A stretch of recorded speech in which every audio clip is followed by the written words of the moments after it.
Il y a beaucoup de sujets sur lesquels on peut faire des pas l'un vers l'autre et des compromis en termes fiscaux, en termes d'imposition éventuellement, des traits au patrimoine, taxation des transactions financières. Pourquoi pas? Je pense que tout ça, on peut en parler.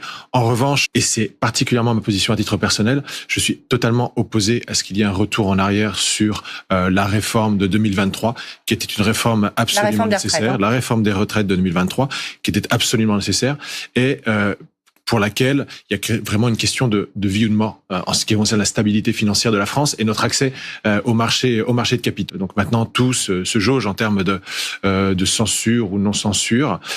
Moi, je vous le dis clairement, tout gouvernement qui choisirait de revenir en arrière, d'abroger, de geler cette réforme des retraites avec pour conséquence des détériorations de la situation financière des retraites, eh bien, je participerai à un vote de censure contre ce gouvernement. Si c'est le gouvernement de François Bayrou qui le fait, eh bien, je n'aurai aucune arrière-pensée au moment de censurer ce gouvernement. Non, moi, je pense que la réponse de François Bayrou, pour le coup, a été très bonne.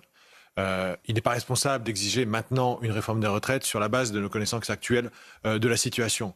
Parce que, et François Bayrou, de plus en plus, a un discours de vérité sur le sujet.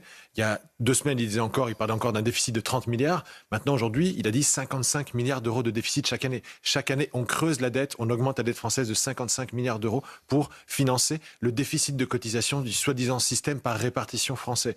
Ce qu'on va faire, du coup, ce que propose François Bayrou, c'est de dire, d'abord, on va demander un travail de vérité à la Cour des comptes. On va donner 1 mois, quelques semaines à la Cour des comptes pour mettre sur la table des chiffres sincères sur l'état réel du trou, du gouffre des retraites en France. Une fois qu'on aura ça, on travaille ensemble. Une fumée blanche, et on se donne 3 mois, et on se donne 3 mois pour trouver une solution. Avec Mousse Retraite-Homme ou pas? Avec clairement, d'un côté, certains, par exemple les partis du centre, qui vont dire on ne touche pas à l'âge de départ, en tout cas on ne réduit pas l'âge de départ.